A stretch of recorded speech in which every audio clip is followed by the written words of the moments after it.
We are live. Woo! Live. Oh my gosh. Up in here. What's going out there, YouTube? This is SEL0320 representing JVS. Michael Stevens here. Am in awe of everything that we've had to endure throughout this week, because me and Jor-Els, like, we literally have been going in nonstop to get these reviews done and just talk about this amazing franchise that now has a brand new episode, which is episode 7. But before we can get there, we have to talk about the original trilogy. So that's why we're here tonight. So without further ado, let me present Jor-Els Alexandria. You want to introduce yourself real quick, man?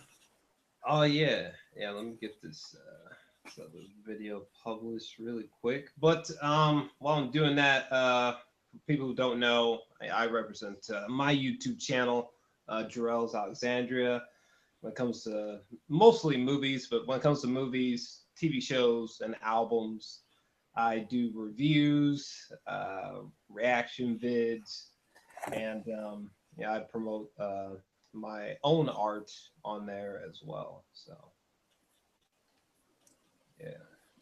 yeah, man, you got one movie down, Satori, which I reviewed. That is an awesome movie. You should definitely check it out on his channel. If you go to the description bar below, you can check out his channel. But you got another film coming up too, right? Yep. Working on my second film, which is a sci-fi movie called Ocean of Gray. But mom's the word on that. Yeah, dude, I'm excited for that for you. Congrats on that. So it looks like right now we have in the chat Mr. Chang 112. Well, I'm sorry, 12. Shout out to you, bro. Thanks for your comment. Jor-Els and JVS, you guys are awesome movie reviewers. So let's go ahead and kick this started. I don't know if there's anybody else that's joining us, Jor-El. I think Lucas wants to. He had a fun time last night, and so I think he wants to kind of join back in today, but we'll see. What did we feel? Well, I better yeah. Let's. I mean, I already know we love the original trilogy. What did? Yeah, go ahead. No, I was just gonna kind of say, what did the original trilogy do for us as movie critics or filmmakers? What did it do for us? What did it do for you? Oh, talking about this guy right here, son. What did this do? Well, oh yeah, son. Represent. What did it do for me? The original trilogy. I remember when I was a kid, and I knew this kid named Nick, who I still talk to, and he lived right up the street, and his mom had like this huge like Library of Alexandria of VHS tapes.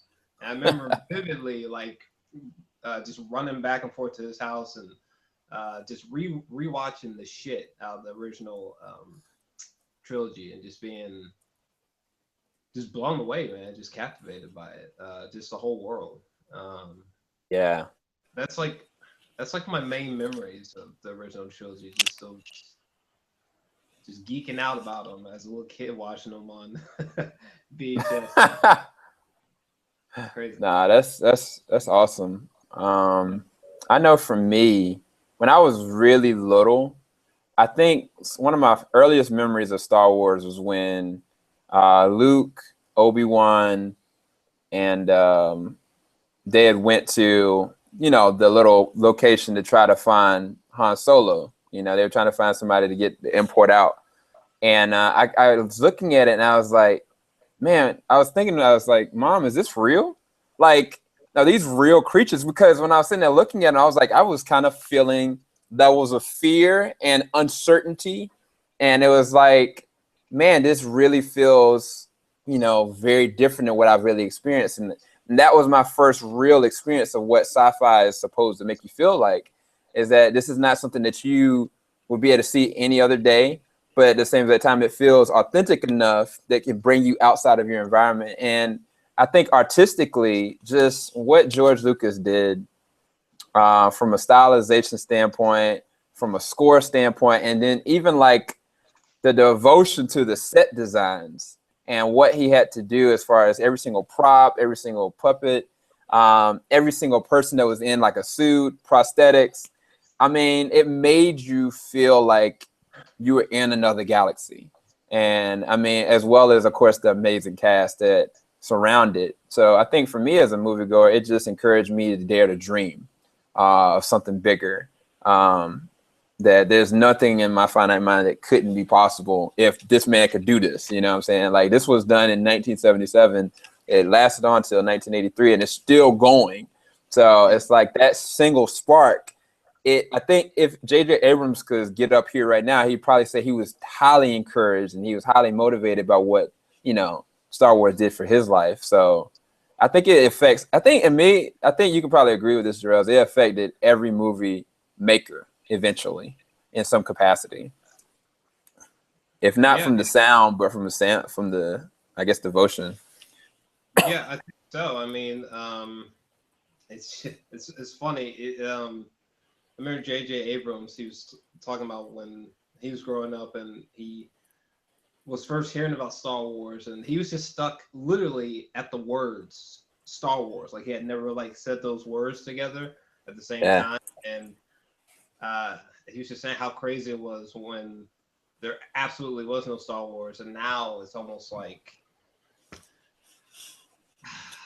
I mean, not to sound overreaching, but now it's almost as familiar as like hearing about a religion or something like that. And actually, I think that Star Wars is like theoretically a religion somewhere. That sounds crazy, but I'm being dead serious. I can't remember where it's at, but no, I actually know what you're talking about, because it was one time like a couple years ago they had like a Star Wars wedding, and then like they had this kind of ordained priest that was kind of like a part of some kind of Star Wars. It wasn't kind of a cultic thing. It was like, this is what they kind of accept. It's really strange. It's really strange, but I know exactly what you're talking about.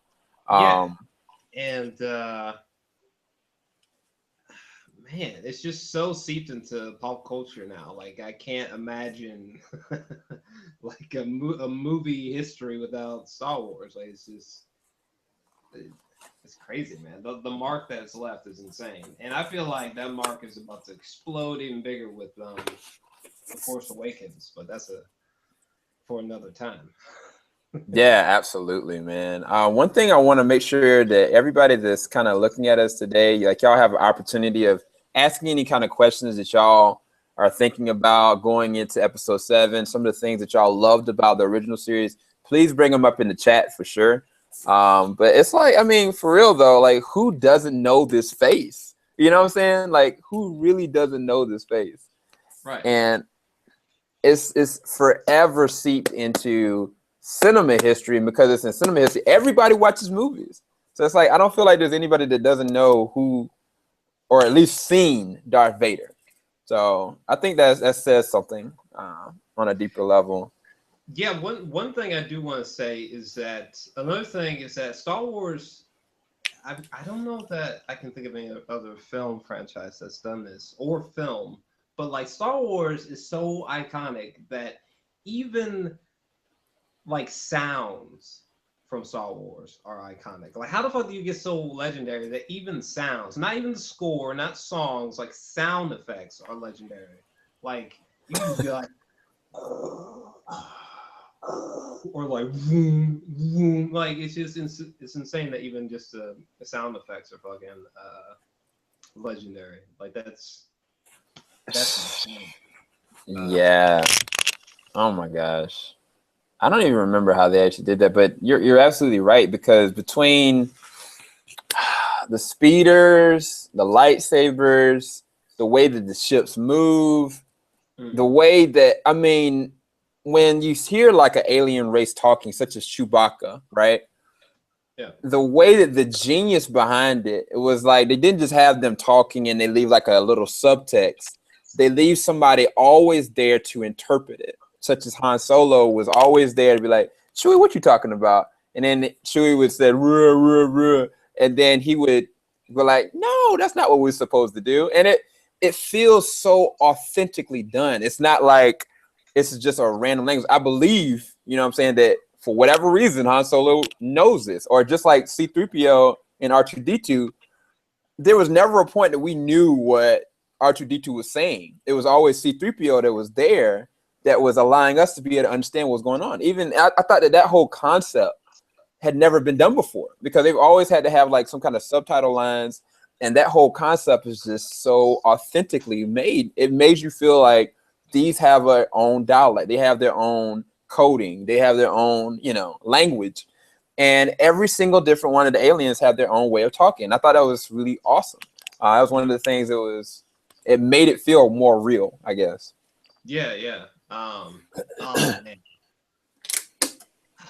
How do you wanna tackle this? Do you wanna like go kind of like individually, like through the trilogy? I think that, I mean, we can let's just do this. This is gonna be weird. So let's rank it. All right. We're gonna take the prequels out of the equation. Let's seriously rank, since all right, whether y'all know it or not, YouTube, me and Jor-Els have literally gone through every single movie and reviewed every single one. And since we watched them, our perspectives on them have probably changed as well. So what we'll do is we'll rank, and I want y'all to rank in the description bar as well, from 1 to 3, what was the best ones, and we'll define why. What was the big things about it that made them stand out? I guess that's the best way we can tackle it. Okay. So I'll give my ranking, but I'm not going to do description. Then I'll let you do your ranking. I'll let you describe why. For me, ranking is Episode 5, Empire Strikes Back. I'm always torn with this because a lot of people don't like Return of the Jedi, but I actually really loved everything about Darth Vader and Luke Skywalker in it.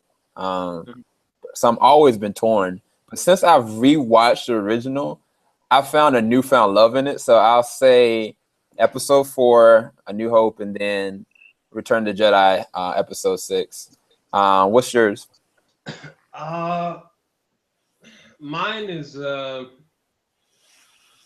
Empire Strikes Back. I mean, it's tough because I do like New Hope a lot, but I think it would be Empire Strikes Back, New Hope, and then Return to Jedi for me, for sure. Yeah. So, all right, what are your reasonings, I guess, starting from the bottom and then going up to the top? So as far as Return to Jedi, what were the things that you really liked about it? Return to Jedi is really interesting. Like, first off, I just finished watching it. Literally, like, just not very long before we start this, you know. And by the way, my review will be coming stat tomorrow. So, actually, let me sort of pull up Return of Jedi just so I can have a frame of reference and don't miss anything. It will be muted, of course. But while that's pulling up, first off, Return of Jedi. The opening, let me just double check. Was it after the crawl? Oh yeah, the opening to Return of Jedi is just fucking bonkers, man. Like, it's almost like an exact replication of how the other two have opened, to be honest. But seriously, with the Star Destroyer going by and just the miniature work is incredible. And the Maddie paintings or whatever the hell you call that shit. It was really great as well. They just integrated the two of them really well. I feel almost better than the other two, I have to say. Like, the sense of scale is kind of mind-melting a little bit, particularly at the end of this film. Like, Darth Vader's introduction as he's like walking in from being dropped off on the ship, I was just like, wow. But then, unfortunately, we dive into why it's at the bottom for me. Like, we spend like fucking like 40 minutes at Jabba's fucking lair or whatever, you know? Yeah. This whole mission to get Harrison Ford. That whole sequence just, I was not feeling it, man. I mean, it just, I'm not sure how to describe it. It's almost like it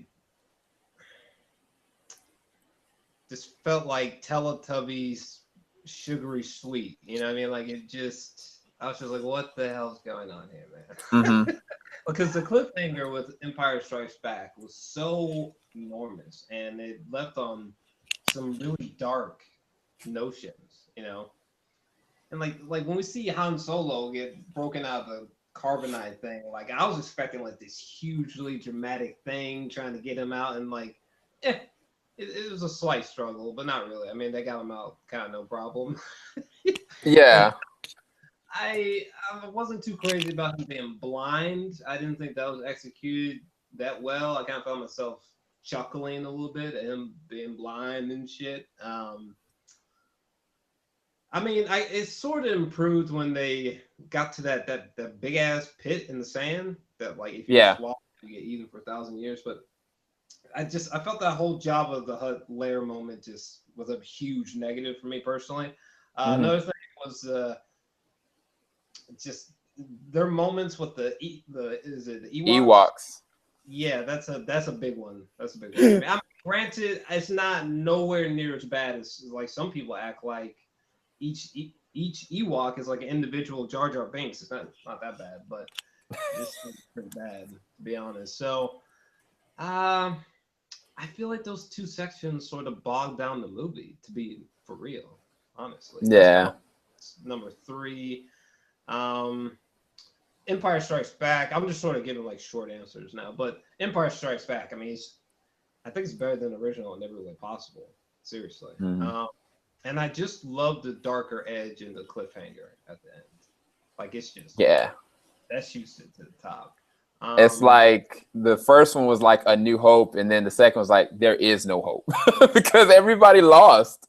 Yeah, I mean, the second one was almost as if like someone forced, you know, George R.R. Martin to stay within a PG setting and Star Wars movie. You know what I mean? Like it had that sort of feel to it a little bit. Yeah. So I don't know. It's kind of like if Star Wars: New Hope is Batman Begins, you know, Empire Strikes Back is The Dark Knight. So that's kind of like a short. That's a really good analogy, actually. Shoot. So with the Return of the Jedi for me, it was like the whole situation where Jabba the Hutt, I thought that I really liked seeing Leia out of that element of being like this kind of like princey little princess that's, you know, got an edge to her, that's got a skill set, but I never really saw it unfold up until like she kind of, you know, showed she's got some range as far as what she could do, what she's capable of. And even her kind of like deceiving Jabba, I was like, okay, I can see you, you know, I can see you getting there. I feel like the way that her character kind of was in that small moment is what we're going to get from Rey in the brand new episode. So I think it's going to have a strong female character that is not to be trifled with, but at the same exact time, she doesn't, you know, like this, it's an unpredictability about her. Like you don't know what she's capable of. And I think that edge got lost as soon as she took the mask off and just kind of like kiss all up on Han, and Han's like, I can't see you. Oh, Leia, you know, and then she gets captured by Jabba and gets this scandally, you know, thing all over her. And I was like, I was like, what happened to her? Like, did he like, I was really weirded by that. Even when I was a little kid, I was like, okay, Mom, did he lick her? Or like, what in the world just happened? You know, like, why is she dressed like that? They never addressed that, which I'm glad. But then she proceeds to kill him by choking him out with a chain. And I was like, okay, she still got the edge. But the thing that I did like about this was when Luke came up. I don't know if you noticed, but when he first got there on the scene, those two little pigs, he freaking choked them. He force choked them. And I was like, yo, Luke, you on that dark stuff? I was like, that's not what the Jedi do. Well, I mean, Jedi gotta put hurting on somebody every once in a while. But I'm saying, like, I mean, think about it. Out of all the Jedi we've seen, the only ones that that's actually force choke somebody is his dad.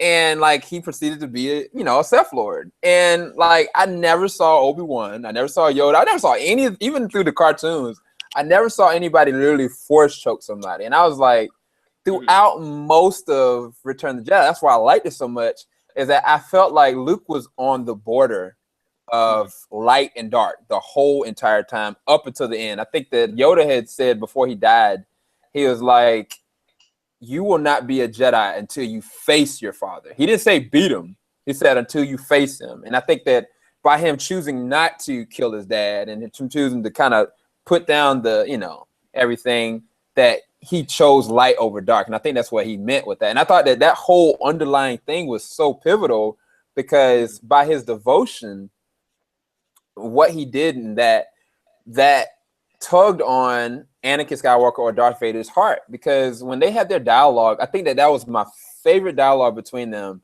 When Anakin was like, "Yeah, I've surrendered myself over to you, but I accept you as my dad, and not just that I accept you as my dad. I know that you have light in you." And one of the comments that he made, which surprised me, that was the point that I was like, "Wait, this is not just a cyborg. This is like somebody that has made a mistake and they realize it, but they've just lived with it up until the point of now they have to do something about it." When he said, "It's too late for me, son," I was like, dang. I added a whole nother level to the dimensions of Darth Vader. That made him from here all the way up to here to me, because I knew that at that point that he was going to do what he could to try to save his son. But I mean, he still was. I like that part about it because I love that Luke was going on back and forth with that. But the whole Ewoks thing, I kid you not. Last night when I looked at that mess, man, I fell asleep. Like I literally passed out and had to go back over it again. I was like, when they got to the planet and you find out that Han Solo was going to be a general, and he had Luke, he had Leia, he had Chewie, and they were going to go into this fight. I'm thinking the rebels are going to go at it, but the freaking rebels weren't the ones that won the victory. The Ewoks were. And I was like, when I first watched it, I was like, okay. But more and more I watched it, I'm like, do you really have to do that? Like, could you just have the rebels really band together and really give it all they had? But I mean, that's the thing I didn't like about that one. But shoot, A New Hope, I mean, just to be kind of like you did, like go really small with it, I mean, it was just legendary. I mean, I'd never seen anything quite like Star Wars A New Hope. I mean, it was authentic, it was inspiring. You didn't know what the heck was going on, and that to me, that makes for some of the best science fiction ever. Like, you didn't know what the cyborg had in connection other than he killed this boy's father, as well as like seeing stuff like when Luke went and met up with Obi-Wan and they kind of, were trying to figure out what to do. And Luke was kind of like repressed in because he had been a farm boy for so long that he decided like, I want to help you, but I can't. And then when he goes back home and like, you see like his dead like uncle and aunt, like on the ground, like just burning. Like that whole sequence was so pivotal because I looked at his facial expressions. I've seen people at that moment would just kind of like be upset and angry. He looked more focused and he was like, okay, I know what I got to do. And I'm not going to tell anybody. I'm just going to follow this man to get it done. And I love that about those kind of subtle moments, I hope and I pray that episode 7 has like moments of pause and time to develop story without talking about a whole lot of different stuff, showing it. But yeah. And then Empire Strikes Back is just, it takes that and excels in every kind of way. From a tone level, from a visual level, it is just, the scope of it is just insane. And the set designs and the way that they designed everything, even like, I think that the writing was a lot better. I don't know. How did you feel about the writing in Empire Strikes Back versus New Hope? I think it was a vast improvement. Like, especially when you think about like even just the conversations between Luke and Yoda. I mean, they're so iconic now. I mean, some of the shit that Yoda was trying to teach him, or just like some of the realest shit I've ever heard. Like when Yoda was pulling the ship from out of the swamp water or whatever. And Yeah. Luke was like, he was like, I don't believe it or something. And Yoda Yoda was like, that is why you fail. I was like, damn.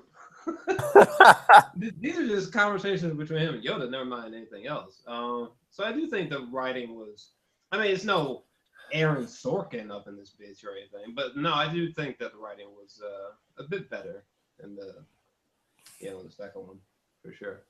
Yeah. Mr. Chang 12 had asked, I have a question. How come the original trilogy is way better than the prequels? Even director, I think he's saying even directed by George Lucas. Well, I think the misconception is Mr. Chang, dang, I call him Mr. Chang, is that only the first one of the original series was directed by George Lucas. After Right. that, it was two different directors. He had creative rights and producing. I think he co-directed with on the Return of the Jedi, but he didn't direct the other two. And so it makes for a change as far as the dynamics of how things flow naturally. And I think that's the reason why Disney is choosing to go with a different director with episode 8 and 9, is because they want to kind of keep it not flushed into just what J.J. Abrams does, but have it something that could evolve, I guess, as far as the story pacing wise, because it was like the prequels, they were all, done by George, but it was like, I think that you had said yesterday in our discussions that he tried to pass it off to other people and they wouldn't accept it. I think Lucas had mentioned that he had wanted the prequels to be directed by just someone else besides him. It didn't work out. It's not something I've looked into personally. I mean, I'm pretty sure it's probably true, but Yeah. so he's asking like why the originals are considered better than the prequels. Well, not just that, but he's saying that I don't know if he thought that they were all directed by George, but he was alluding to like, why is it that the originals are better than the prequels, even though they were directed all by the same person, and they weren't. That's what I was trying to say. That was my point. Okay. Sure. Yeah, this second, third one were directed by someone else, and I don't know. I think George lost his mind with the with the prequels. I think he had too much space to work. I think sometimes some artists, when you give them just this unlimited slate, just like go paint that motherfucker, it's infinite. Like they sort of get a little bit. They go. I think certain artists, or maybe all artists, work better in like confined spaces because it makes them really imagine. So Yeah. maybe that's what happened with George, man. I don't know. Maybe he just had too much to work with, you know. I mean, I wonder if Lucasfilms, like at the time, Lucasfilms was so big, like that whole camp was just so big that they had Lucas Arts that was doing the video games. They had the book series that were just all over the place. I feel like Lucasfilms in general was putting pressure on him to get these out. And I think that if the problem was that he really wanted other directors to do it, he might have felt forced into kind of doing it, even though it's the craft that he loves. I don't know. I really don't. Whenever I think of the prequels, I never remember seeing George kind of like openly like go see this movie and stuff like that. Like more when he was hands on with the original series. Anytime I think about like the behind the scenes of all the stuff that I've looked at from the prequels, I never see him like really talking about it a lot. So that's my thought, that he might have felt his hands were tied, that just because they have so many properties that they have to take care of, that he might have felt kind of constrained in what he could do. And that just in turn just put up a whole bunch of flush. So, but who knows? I guess what would you say is like your favorite scene from New Hope, favorite scene from Empire, favorite scene from Return of the Jedi? For me, like, right out the bat, that I was actually about to. I'm looking at it right now. My favorite scene from A New Hope is about 25 minutes in, and Luke is on Tatooine, and he just came out of his hut, and he's looking at the horizon at the two suns in the distance. And that's my favorite Yes. from New Hope. Like it just the music, the angles, the lighting. Like it's just that's Star Wars for sure. Yeah. Yeah, Just that's actually one of my favorite sequences too. Um, I think that for A New Hope, I think one of the most memorable ones is when they were almost getting crushed by the compactor. But I don't know if that was my favorite sequence. My favorite sequence, A New Hope. Man, I don't know.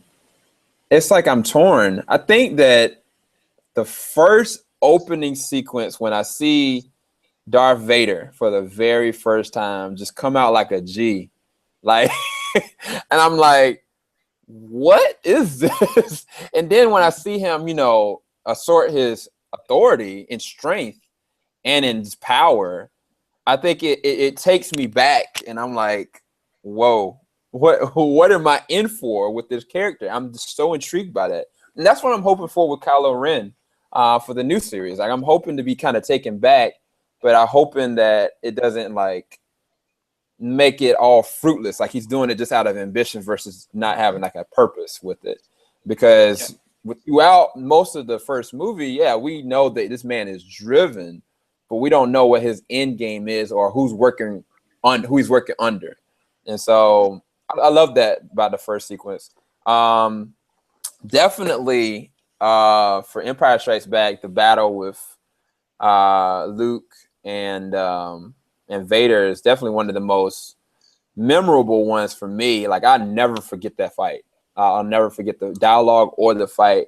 But I think that my favorite moment was when Han Solo was getting frozen in carbonite, and he makes one of the most epic one-liners that any man could ever do. And that Leia was like, "You know what? I love you." He's like, "I know." And I was like, G status. um, that was one of my definitely one of my favorite scenes. And then Return of the Jedi. I mean, believe it or not, when Luke deceives everybody and he's about to walk the plank, so to speak, and then he's kind of looking to this area, and you see Lando, you see R2D2, and then all of a sudden the music just starts up. And I was like, something's about to go down. And sure enough, he hangs off, does a flip off, and he just starts wrecking dudes. Like, I mean, that moment is definitely one of my favorite and memorable moments. But I think that my definite favorite is the dialogue, like I said, between Vader and Luke. But it's weird because in Empire Strikes Back, there's so much with the Yoda sequences that are also my favorites. Like everything with Yoda on screen, it was just amazing. I was like, if they could give a puppet award or just the voice acting alone, but it's not just the voice acting because it's the mannerism and the way they moved him too. So it's like this dude needs an award, But those are some of my favorites. What about you? I mean, definitely I think they call it the binary sunset or whatever the hell. That I think that might be just my favorite moment from Star Wars currently. Period. It's just such a I don't know, man. Like I don't even know if you could have a highlight reel with Star Wars without that moment in it. Even you know what I mean? Like it's just such great symbolism. But no, in Empire Strikes Back and Return of the Jedi, maybe I don't know. Maybe it's just weird coincidence. I don't know. But my favorite moment in Empire Strikes Back, period, blunt period, is you know the sequence where Luke gets his hand taken off, and he learns that Darth Vader is his father. I mean, that's that's like cinema at its finest. You know what I'm saying? Motherfuckers Yeah. had no idea that shit was gonna happen. They were probably thinking like some sugary, sweet thing would have happened, like maybe a X-wing would have just came in somehow and distracted Vader. And, some sugary sweet thing would happen, but no, motherfucking Vader takes his hand off, and then to the audience's surprise, we find out that Darth Vader this whole fucking time. Yeah. I just thought that was always the most polarizing moment for me as a kid, for sure. Like, it just stood out like a sore thumb out of all the events in Empire. So that's definitely my favorite moment from that film. And then with Return of the Jedi, I mean, it's ironic, but the moment where, you know, Luke, he's just, it's like right towards the end of the fight between Darth Vader and Luke, and like he's got like Darth Vader kind of like pinned down, and he's just fucking baseball batting this motherfucker with his lightsaber, and cuts his hand off as well. I thought not only is that moment like literally ironic, but I wasn't sure how far Luke was gonna go. You know what I mean? Yeah. In that moment. Yeah. Like, what if he like lost himself and actually killed his dad in that moment? And also the fighting with the sabers. This is the first time that like it felt more in motion, wasn't so slowed down. So seeing him sound kind of like wailing on his dad like that always ironically stuck out the most in Return of the Jedi. And then like when that hooded dude comes in from the back and he kind of has to stop, but he's like trembling, almost looks like he's got like drool on his lip, like he was so into it. You know what I mean? Like it. I think that sequence is probably my favorite for sure. Yeah, that's right, because that was the first time that we actually get to see Palpatine walking around. Because they've only showed like, I think it was the episode 5, Empire Strikes Back, when they had like the hologram of him, but we never actually saw him kind of walking around or know what he could actually do. That was actually a really good take, because they could have like blown that whole entire thing, and not having him seem as real powerful as he could be. So I think they did a really good job with that. I think that's one of the things that I appreciated about the prequels, is that they took a lot of time showing how strategic Palpatine or Darth Sidious really was throughout the whole entire franchise. And the same actor was the same exact one throughout the whole entire franchise too. That was crazy in and of itself. Right. I I definitely like the moment. I can't touch on Return of the Jedi too much because I still got to review it, but like I do like the moment when him and Darth Vader, Luke and Darth Vader sort of have a conversation, but it just wasn't. It just wasn't juicy enough for it to be like my favorite moment in the film. You know, it didn't have. It wasn't like say, you know, one of the great film conversations like Heat, when you know fucking De Niro and Pacino kind of just literally have a conversation at at a restaurant, like across from each other at a table. Like, yeah, it wasn't like that level for me, so that kind of sucks. It was still a great scene though. But yeah. What was I about to say? One thing I can't believe I'm bringing this up. All right, so the first movie with Leia and with Luke, all right, they didn't know, you know what I'm saying, that they were brother and sister, and kind of Leia kind of gave him a smooch on the cheek or whatever. In the second episode, she kisses Luke after he gets like mauled by this snow creature. And he has to go through the Goku chamber to get healed. And like Han was kind of like making a pass at her, and so she kisses him on the lips. Okay, understandable.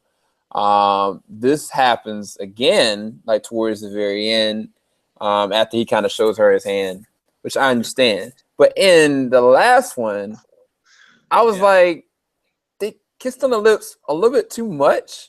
And then even after, he's like, yeah, you're my sister. And I thought that was a really awesome moment of revelation to actually witness, but then she kisses him on the lips again, and I'm like, what's up with y'all? Like, I don't understand.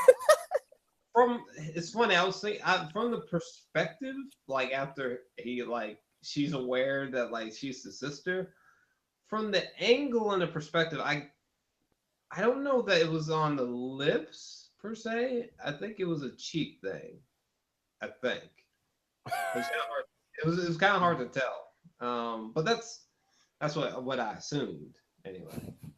I mean, they are in a galaxy far, far away, so maybe things work a little bit different. But that's just nasty, man. Like, I don't know what y'all think in the chat, but I was like, I mean, after I find out that this is my sister, I'm like, yeah, this can't happen no more. I apologize. Like, go with the one that you really love, which is Han. Stop using me.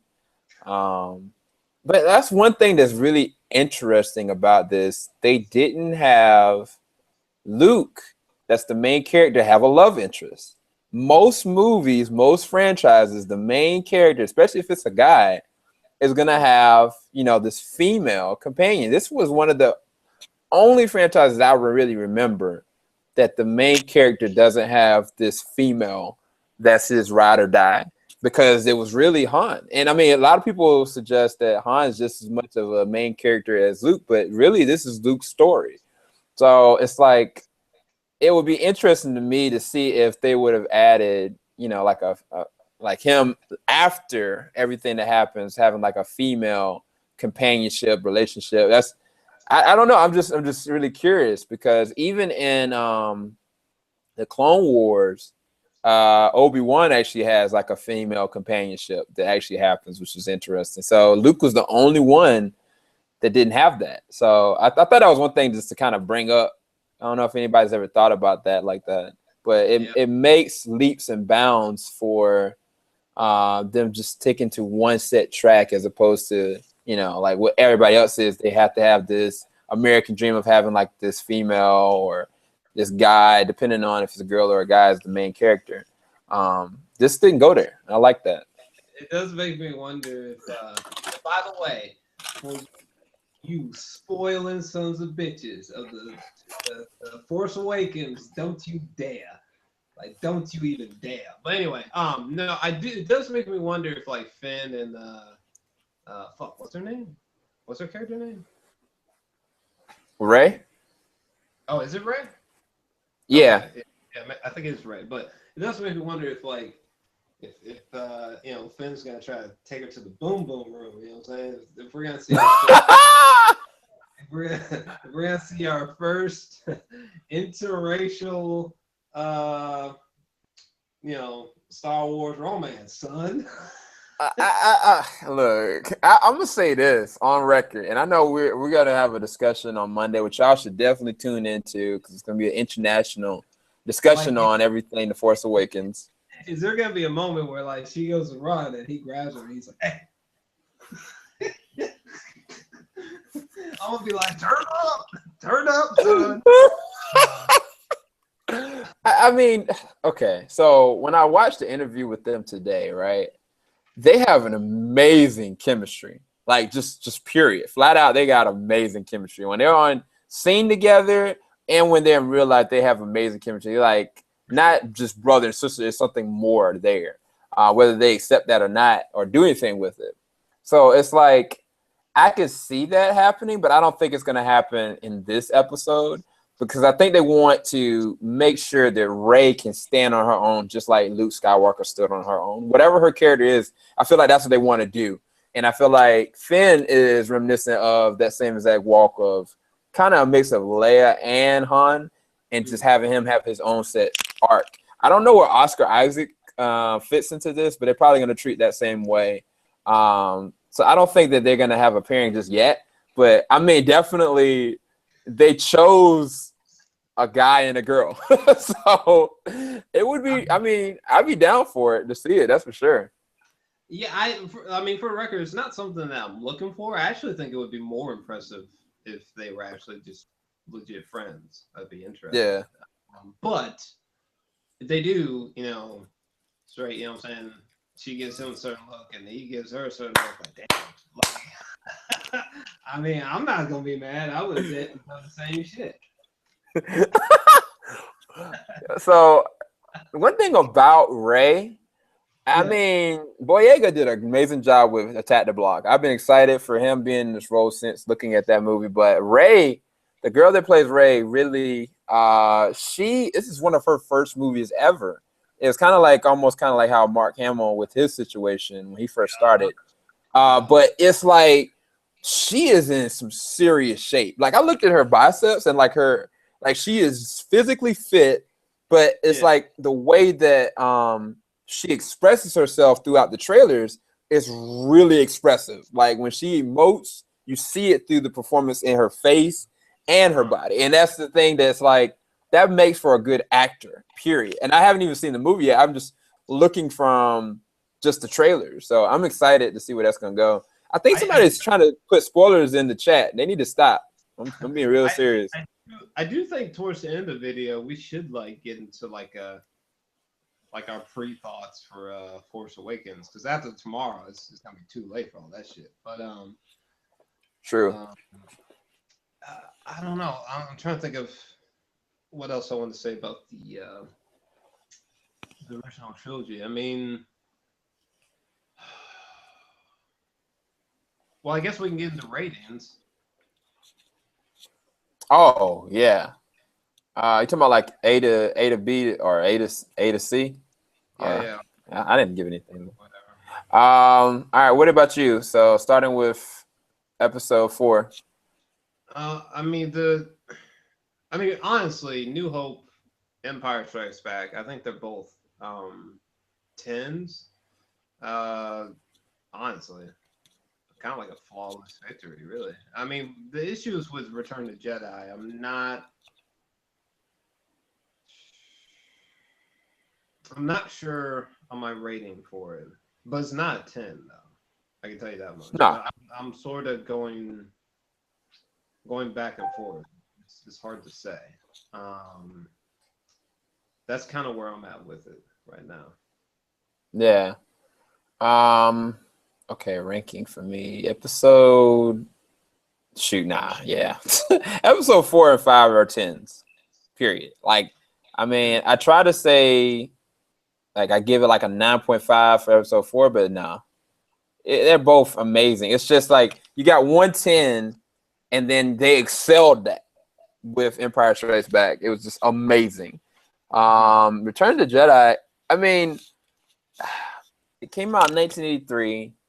I remember every sequence, even the Ewok mess, but it was like it wasn't a bad movie, and I can't give it anything lower than I can't give it a C. I can't give it a C. I'm in between just a B or a B minus, I think, for this. So maybe like 8.5 or 8 out of 10. One of those.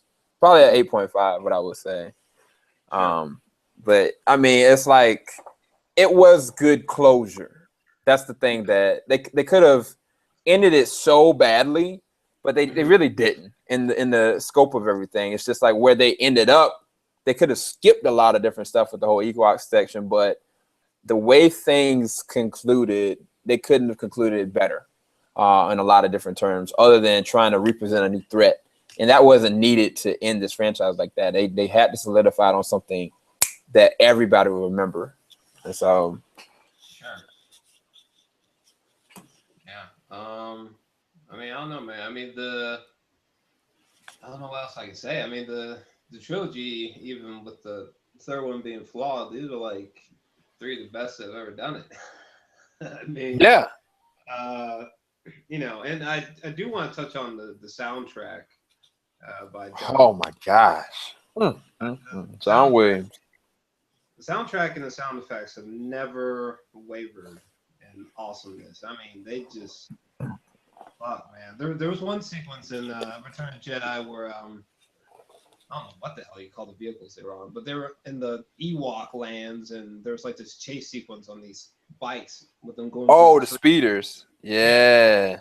Just the sound effects were just blowing my mind, man. I was just like, what in the hell? I mean, even the sound of the lightsaber, it's like, where the fuck did that come from? You know what I mean? I mean, keep in mind, I'd never watched Any behind the scenes footage of? I've never seen making of featurettes for Star Wars. Nothing. Ironically, I probably should. I'm talking about it, but the sound design is fucking like face melting. Like it's, bruh, crazy.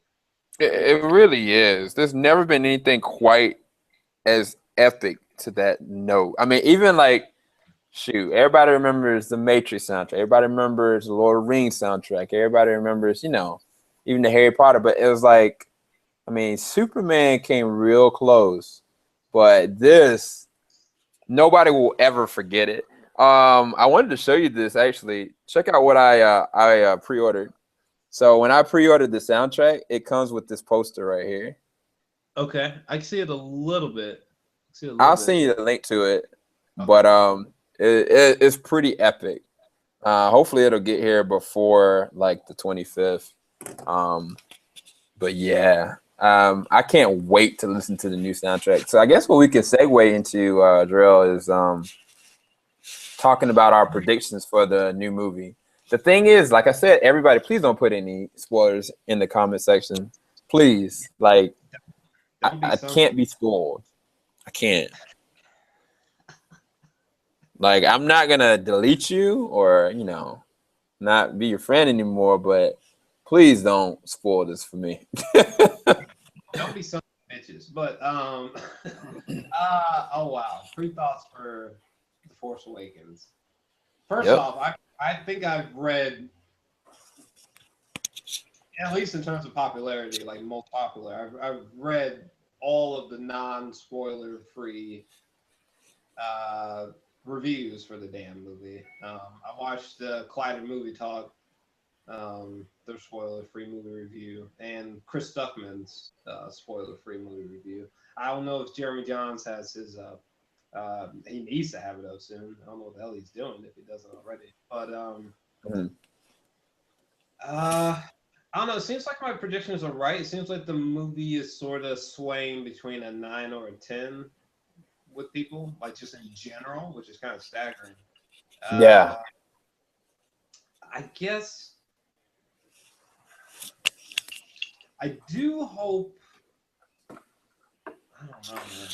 I mean, I do hope that however the hell Luke is introduced into the movie, I hope it's something. Oh, nice.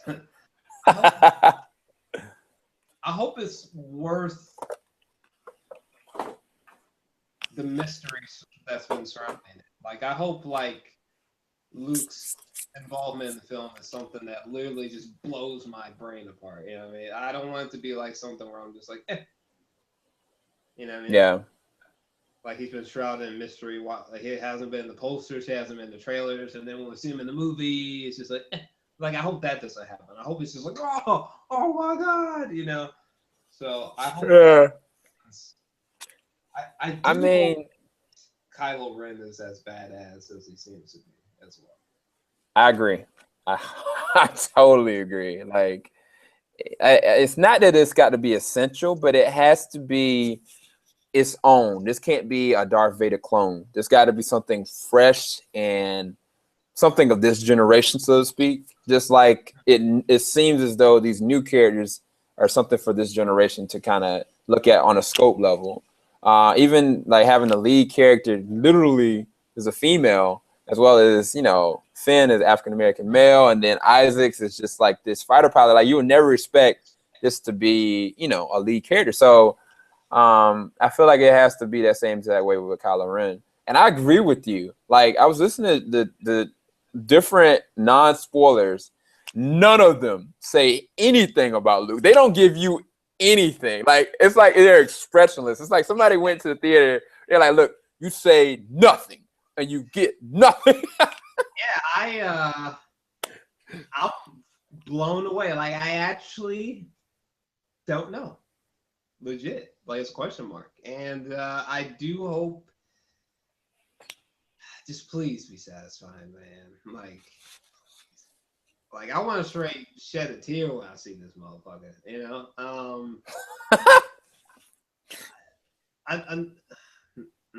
man. I'm really curious about the pacing of the film as well, because for a movie like this, it almost seems like a fast pace is sort of inherent, maybe even a little bit quicker than the original Abrams Star Trek. So I'm curious as to how they're gonna make that work, because the Star Wars originals are pretty slow paced movies, to be honest. They're not like bam, bam, bam, bam. You know what I'm saying? They kind of take their time. So I'm curious what that's gonna feel like. You know, there's like a Star Wars movie that's just a Star Wars movie that's just like bam, bam, bam, bam. You know.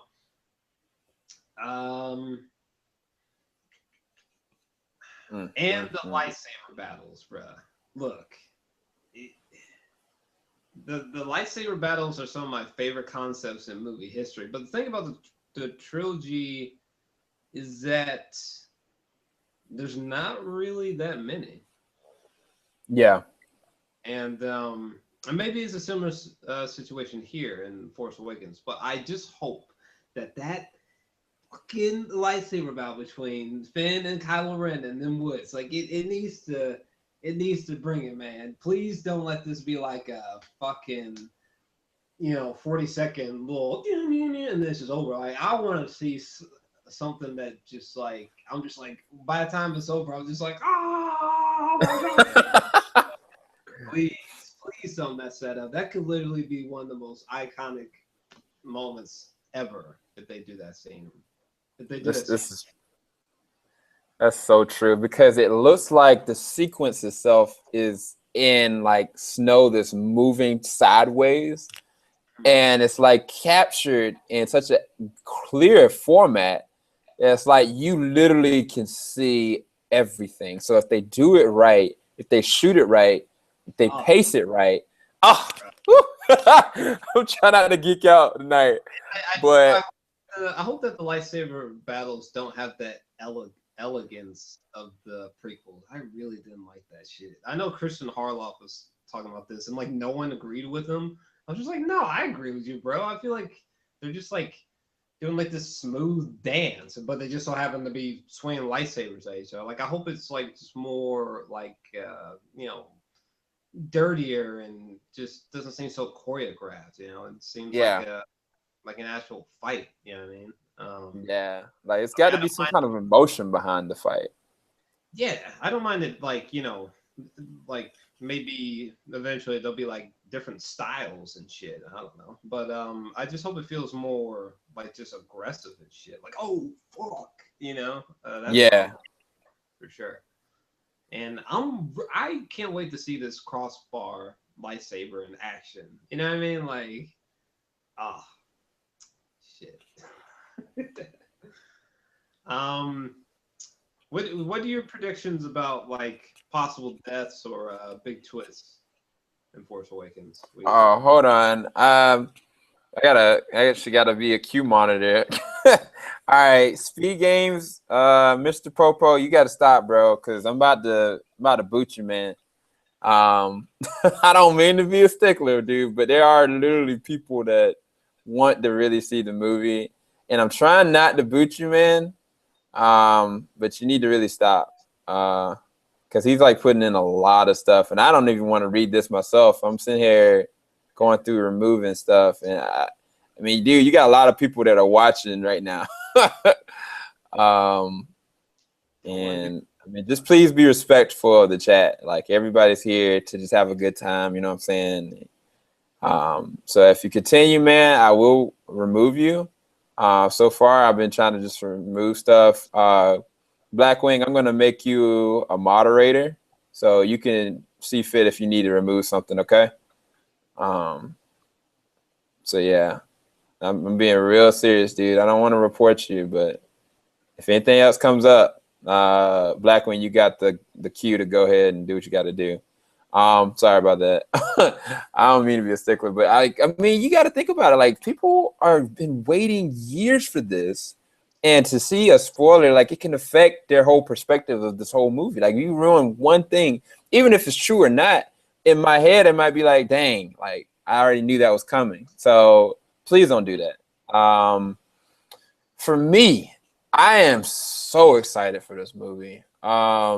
because I know that JJ is going to add as many practical effects as he possibly can, as well as blend in smart CG versus just thrown and splashed all around CG, like in episode 2. Yeah. Yeah, I do hope that the the CGI and the practical effects are sort of like of a seamless quality, sort of like what we got with Interstellar. I hope it's something on that sort of level, which it seems to be, which is great. So I don't know. I'm just ready, man. I'm so ready. Like I'm ready, man. I think in terms of like big twists, I don't know. I'm pretty certain that Daisy Ridley is the daughter of Luke or Han. I feel pretty confident in that. I could be wrong, but like, why not, man? Like, I'm pretty sure.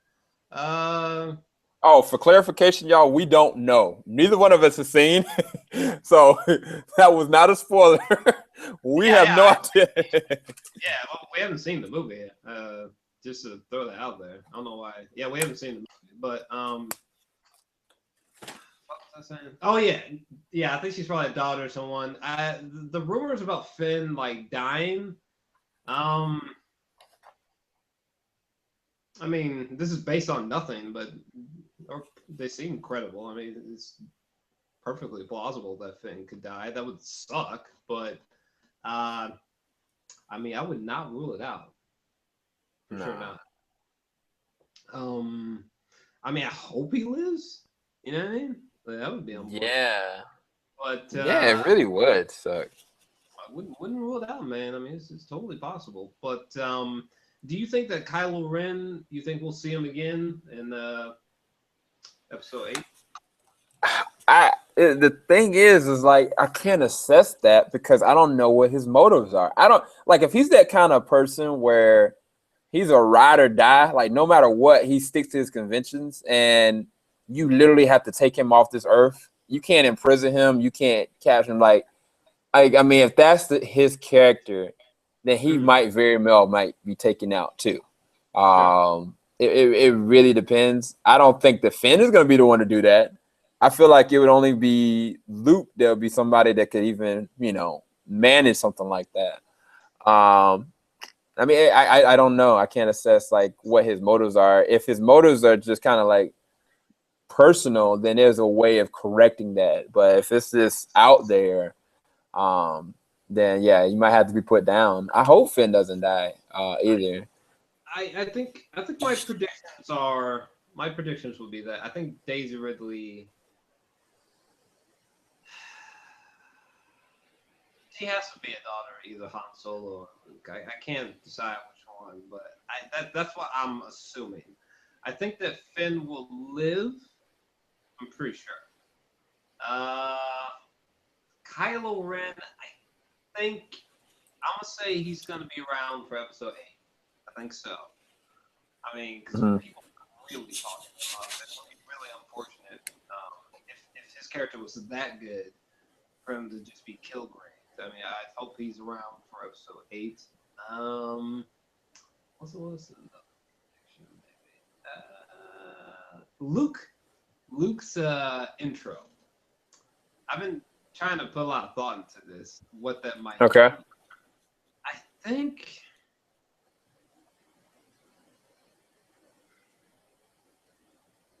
Maybe he's part of the final scene. You know, if you're gonna introduce this motherfucker one time, either he's gonna be in like a whole half of the, or a whole section of the film, like a whole half, because it's Luke Skywalker, okay, or he's like part of like the final sequence. So I'm gonna make a bold prediction that he is in fact in the final sequence. Like he's actually like a part of like some of the final images that you see and then credits. Yeah. That's gonna be my prediction for sure. Which I'll tell you something. They did that. First off, there's some savages, son. All right, because I would straight jump out of my skin and be like, And then it's gonna be end credits. It's gonna be end credits. I'm gonna be like, yeah. You know what I mean, this is the thing. This is the real deal.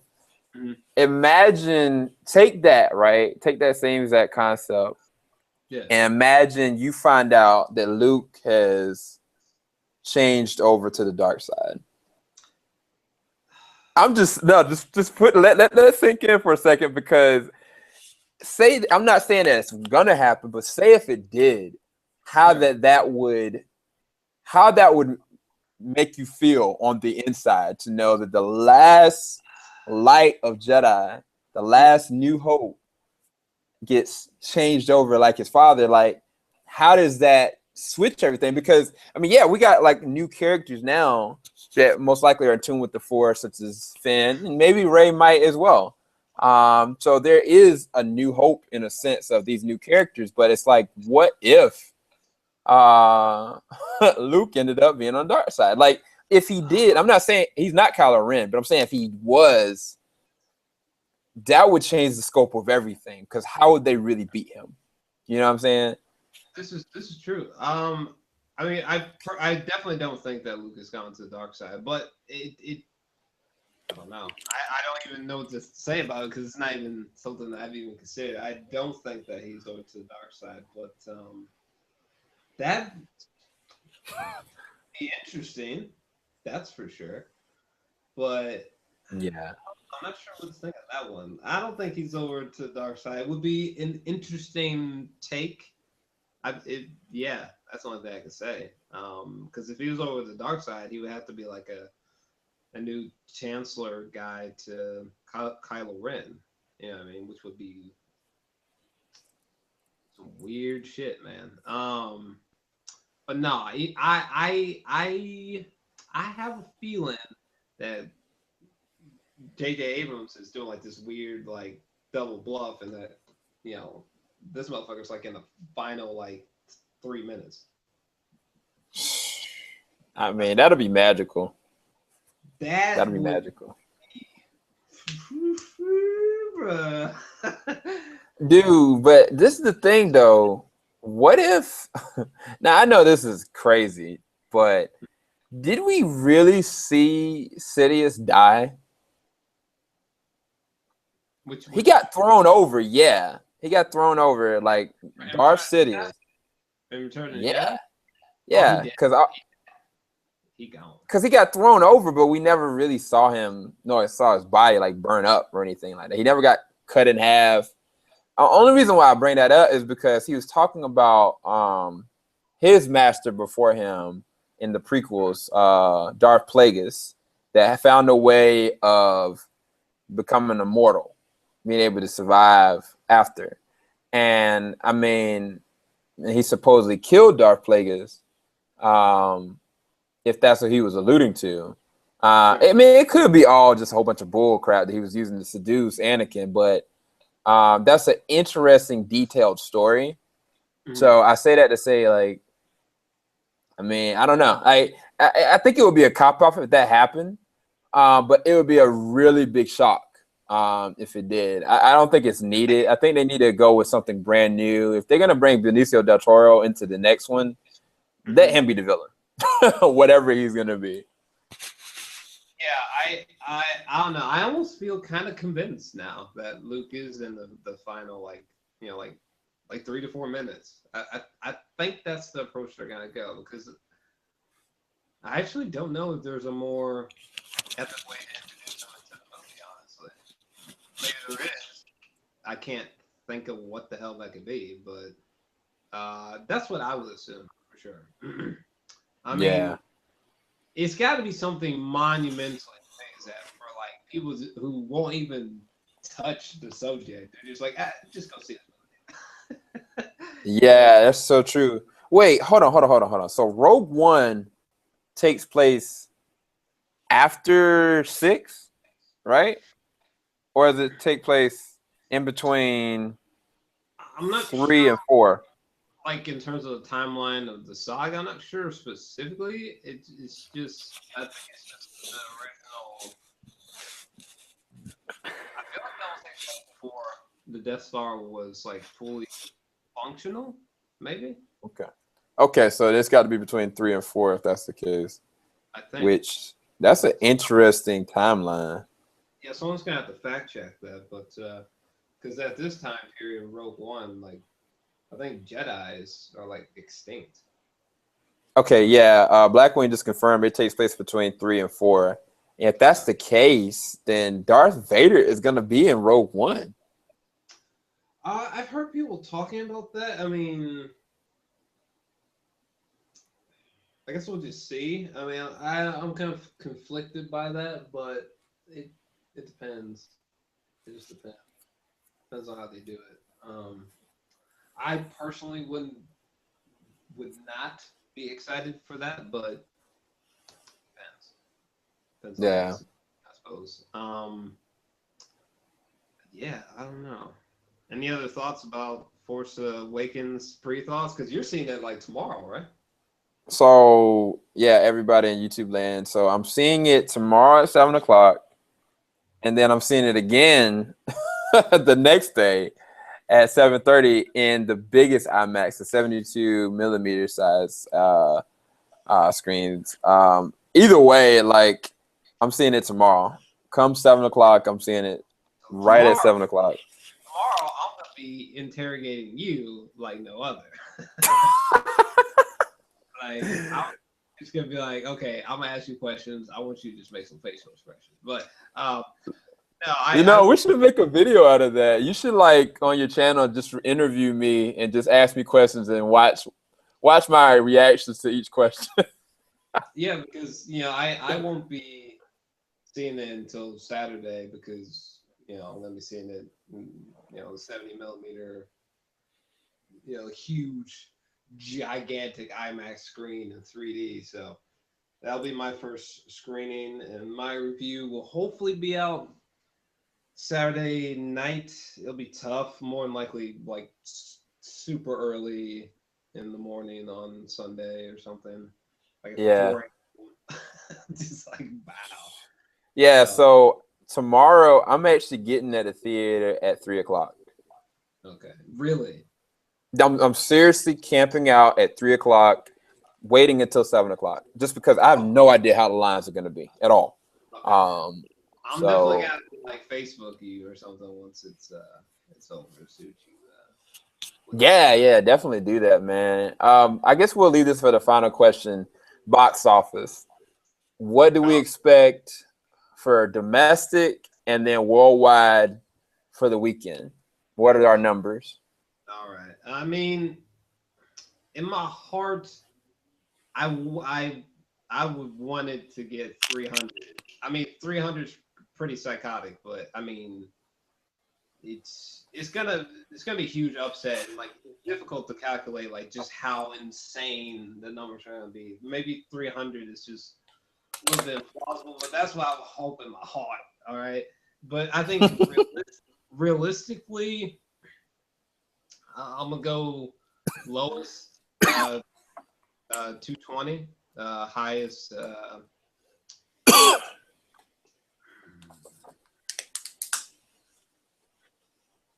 280. Okay. And I'm just talking domestically. Yeah. I got it. So what about worldwide? Oh god. Because China's not involved. That's too difficult for my brain to sort of think about. I can scratch my mind around domestically. I'm gonna say 220, 280. So I'm thinking. Okay. Real big. I'm thinking 250. That's what my number is. I'm gonna set on. I think that it has the capacity to do 5. I'm not 5, but 300. Here's that Jurassic World did like 208 in fucking 3 days, and to say that the hunger for Force Awakens is bigger is an understatement. So it's got me crazy numbers. Yeah, dude, y'all, it is the day. It is the day. There's no more countdown. We are on 0 days left It is about to go down today. Yeah, so everybody out there in the chat, celebrate with us. Woo! Not for me. By the way, it just occurred to me, I have Monday off, by the way. So let me know, bro. I actually totally forgot about that. I have Monday off. So I'm gonna be sleeping in Sunday and just geeking out nonstop. Force Awakens. Yeah, man. Damn. Damn, it's coming. It's coming. Oh fuck. Oh man. It's here, y'all. It is freaking here. Nobody believed it. Anyway, that's enough of my geek out moment. I said 250 domestically. Worldwide, I feel like they can easily get 550. I know that's a huge number, but I feel like they can definitely get that. I feel like they're gonna double what Avatar brought in their weekend. But the biggest question is, throughout the term of the movie in the theaters, like, there's no telling how this movie is actually gonna make. I feel sorry for any movie after this year. Yeah. I'm a Star Wars up in this bitch. But yeah, I can't wait. You know. Yeah, shit, man. Loved rewatching the saga again. Prequels was painful, but it's been quite the journey. So, yeah. Yeah, thanks everybody out there that's watched Jor-Els reviews, my reviews, our discussions, and I mean we're gonna have one final discussion come Monday. Me and Jor-El also gonna do reviews after we watch the movie.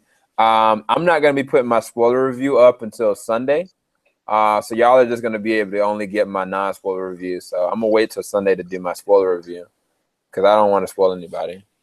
When are you putting your spoiler review up, Jor-El? I'm gonna do a combined thing. There's people going too crazy over this. I think I'm just gonna do like a spoiler free and spoilers just all in one video. Yeah, that'd be the easiest thing to do. I might bring it for Saturday instead. Then, that way, I mean, that gives me a whole 2 days after watching it to talk and dissect the whole movie. But thanks everybody for watching. Like, this has been awesome. We kind of ran a little bit longer than we expected we were going to. Gosh, we lasted a lot longer. Oh my god. I'm glad I ain't got to go to work tomorrow. there was a lot of people who were watching this, so you know, shout out to people who tuned in for the live stream. Yeah, thanks everybody. Thanks for Blackwing for being a moderator. I apologize for anybody in the chat that may have been spoiled. I don't know if he was just talking a whole bunch of junk just to be funny. I apologize he got removed, but I mean, yeah. Thanks everybody for joining us. We need to get some sleep because we got a long head. Well, I got a long day ahead of me. But stay tuned. We got a lot of good content coming up. I'm about to make a playlist so that y'all be able to see this video and all the other Star Wars related things from this week. So y'all can be able to just kind of click that. So y'all check on that link.